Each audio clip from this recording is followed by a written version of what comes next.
അപ്പോൾ ഇന്ന് ഞാൻ പറയുന്നത് ഇന്ന് എല്ലാവരും ഞങ്ങളെ വീട്ടിലുണ്ടായിരുന്ന ഒരു ദിവസത്തെ നോമ്പ് തറയുടെ വിശേഷങ്ങളാണ് കേട്ടോ. എല്ലാവർക്കും ഇഷ്ടപ്പെട്ട വിഭവങ്ങളൊക്കെ ഒരുക്കിയിട്ട് ഞങ്ങളെല്ലാവരും ഒന്നിച്ചു കൂടിയൊരു ദിവസമായിരുന്നു. എല്ലാവരും വീട്ടിലുള്ളതൊരു ദിവസം. അപ്പോൾ അന്നിതാ മട്ടൻ മന്തി ഉണ്ടാക്കിയിട്ടുണ്ടായിരുന്നു. ഒരാളുടെ എല്ലാവർക്കും ഇഷ്ടപ്പെട്ടൊരു വിഭവമാണ്. പിന്നെ നമ്മുടെ വീട്ടിലെ എല്ലാവരും ഒരുപോലെ കഴിക്കുന്ന അല്ലെങ്കിൽ എല്ലാവരും ഒരേപോലെ ഇഷ്ടപ്പെടുന്ന ഒരേ സ്നാക്ക് എന്താണെന്നറിയോ? ഈ സമൂസയാണ്. എല്ലാവരും കഴിക്കും. മറ്റ് സ്നാക്കുകളൊന്നും എല്ലാവരും കഴിക്കണമെന്നില്ല. ഒരാൾക്കൊന്നും ഇഷ്ടമാണെങ്കിൽ മറ്റൊരാൾക്ക് ഇഷ്ടപ്പെടില്ല. പിന്നെ ഞാൻ ഇന്ന് സ്പെഷ്യലായിട്ട് ഉണ്ടാക്കിയിട്ടുണ്ടായിരുന്നു. ചിക്കൻ റോൾ ഉണ്ടാക്കിയിട്ടുണ്ടായിരുന്നു, സമൂസ ഉണ്ടാക്കിയിട്ടുണ്ട്. പിന്നെന്താണ്, ഉന്നക്കായ. ഇതുപോലെ തന്നെ ഉന്നക്കായ ഒരാൾക്ക് ഇഷ്ടമാണെങ്കിൽ മറ്റൊരാൾക്ക് ഇഷ്ടമല്ല. പിന്നെ മെയിനായിട്ട് നമ്മൾ ഉണ്ടാക്കിയിട്ടുണ്ടായിരുന്നത് നൈസ് പത്തിരിയും വറുത്തരച്ച കോഴിക്കറിയും.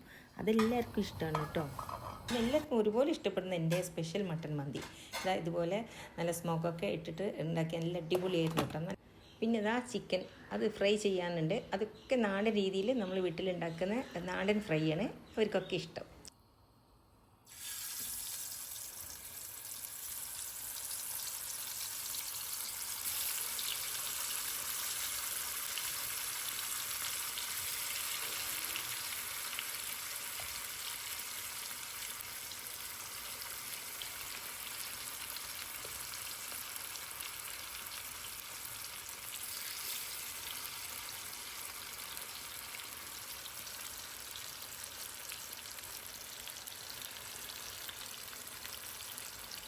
ബാങ്ക് വിളിക്കുന്നതിൻ്റെ ഒരു തൊട്ട് 10 മിനിറ്റ് മുമ്പാകുമ്പോഴേക്കും നമ്മൾ എല്ലാ ഫുഡുകളും ഇതുപോലെ സെറ്റ് ചെയ്യും. പ്ലേറ്റിലൊക്കെ റെഡിയാക്കി വെക്കും കേട്ടോ. പിന്നെ ലാസ്റ്റ് അതായത് 1 മണിക്കൂർ 1.5 മണിക്കൂറുള്ള സമയത്താണ് നമ്മൾ ഈ ഫുഡുകളെല്ലാം ചൂടോടെ ഉണ്ടാക്കുന്നത്. നേരത്തെ പ്രിപ്പയർ ചെയ്തൊന്നും വെക്കാറില്ല. അത് ഞാൻ അങ്ങനെയാണ് കേട്ടോ. എനിക്കൊരു 5:30 മണി ആകുമ്പോഴാണ് കിച്ചണിൽ കയറിയിട്ട് നമ്മൾ റെഡിയാക്കി വെച്ച സ്നാക്കുകളൊക്കെ ഫ്രൈ ചെയ്യുക. മറ്റ് കുറച്ച് ബാക്കിയുള്ള പണികൾ കുറച്ച് നേരത്തെ തുടങ്ങിയാലും ബാക്കിയുള്ള പണികൾ. ഇനി നമുക്ക് മെയിനായിട്ട് ഇതിലേക്ക് ഉണ്ടാക്കേണ്ടിയിരുന്നത് ചായയും കൂടെ ആയിരുന്നു.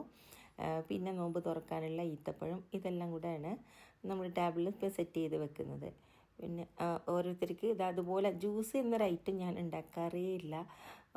അതായത് ഞങ്ങളെ വീട്ടിൽ ആർക്കും ജ്യൂസ് അത്ര ഇഷ്ടമല്ല. അപ്പോൾ അതുകൊണ്ട് തന്നെ ജ്യൂസ് വെക്കാറുണ്ടായിരുന്നില്ല. പിന്നെ ബാക്കിയില്ല. ഇതിൻ്റെ കൂടെ തന്നെ കുടിക്കാനായിട്ട് ബോട്ടിൽ വെള്ളമാണ് യൂസ് ചെയ്യുന്നത്. അപ്പോൾ ഇന്നത്തെ നോമ്പ് തുറ നിങ്ങൾക്കൊക്കെ ഇഷ്ടമായി എന്ന് വിശ്വസിക്കുന്നു കേട്ടോ.